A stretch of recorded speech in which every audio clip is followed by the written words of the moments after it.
We all know we're in the middle of a cost of living crisis. Families are struggling to keep struggling actually to keep food on their table. We're in the middle of a crisis. There's no doubt about that. Joining me now on the line to chat about this is Brendan O'Neill from Spike.com. Brendan, great to be with you, mate. Hey, how's it going? I'm good, thank you.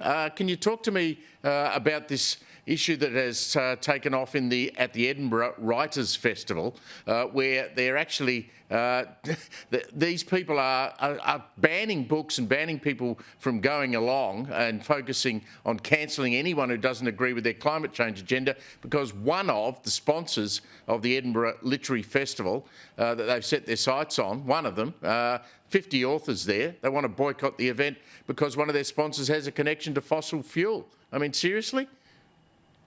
Yeah, that's right. So this is the Edinburgh Literary Festival, which is one of the best-known literary festivals in the world. It's a very esteemed festival to go to speak at.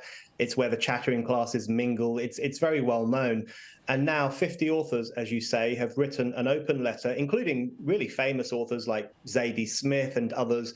They've written an open letter saying, listen, if the Edinburgh Literary Festival doesn't distance itself from one investment firm in particular, which is an investment firm that funds fossil fuel companies, then they won't attend. They will boycott it next year. They'll flounce out. They will refuse to have anything to do with it.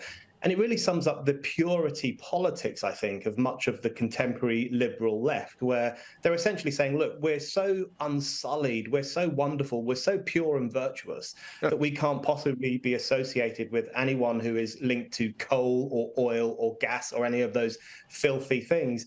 Of course, the great irony is that lots of these authors would have to fly to Edinburgh if they were going to attend, including someone like Zadie Smith, who lives in Manhattan. And how do they propose they would do that without using fossil fuels and oil and airplanes?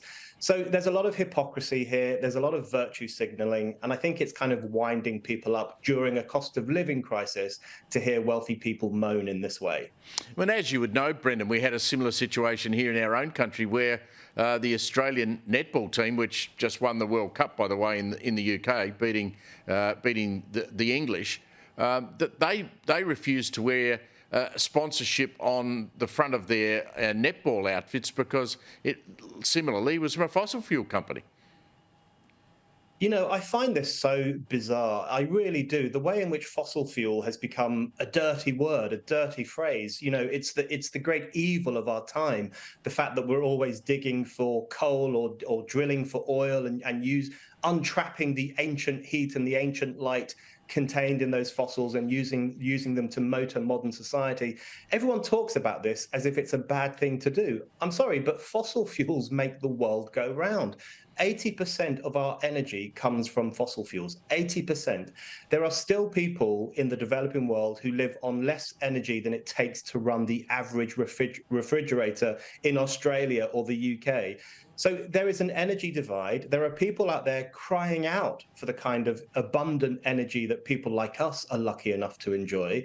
And yet we have these virtue signaling, usually quite well-off activists saying, look, let's have less energy production, fewer fossil fuels. I think it's highly irresponsible. And these people have no idea of the horror that would be unleashed if we were to rapidly phase out fossil fuels.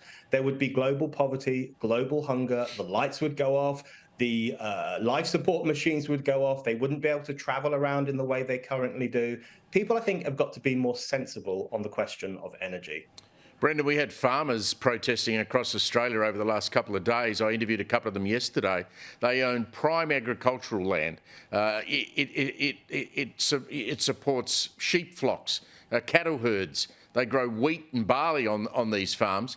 They're going to drive straight through the middle of these places with massive transmission lines because the current grid in Australia can't cope with the energy that is going to be produced by sun and solar and wind. These poor buggers are going to lose generational properties, and now they're saying, well, we're going to lock our gates. You're not going to do it. We're not going to let you come and do this. So this whole notion of getting to zero within 30, 40 years, it's just not going to happen, mate. It's not going to happen. I'm fully on the side of the Aussie farmers who are protesting. I like the fact that they turned up in the city in their tractors and their trucks to make their point. We've had similar protests in Europe. The Dutch farmers in the Netherlands have been protesting for the past couple of years. Irish farmers are currently up in arms because they're under pressure to slaughter 200,000 cows in order Madness. that Ireland might reach its net zero targets. What we essentially have in Ireland is the return of animal sacrifice, the sacrifice of animals to appease the gods of weather. That's essentially what's happening with this net zero demand. Farmers are right to be incredibly angry. I think the war on farmers and on farming is highly irrational. It really reveals how out of touch the elites are and how unknowledgeable they are about the things we need in society. So we have to defend the right of farmers to farm, the right of society to produce and transport the things people need, and the right of people to have access to cheap, abundant energy. I think it's time to ditch the net zero religion and go back to a reasoned approach to all of these questions. So well said, Brendan. Thank you very much for joining us tonight. You speak so much sense. I mean, I'm writing a column about this at the weekend. I just can't believe it.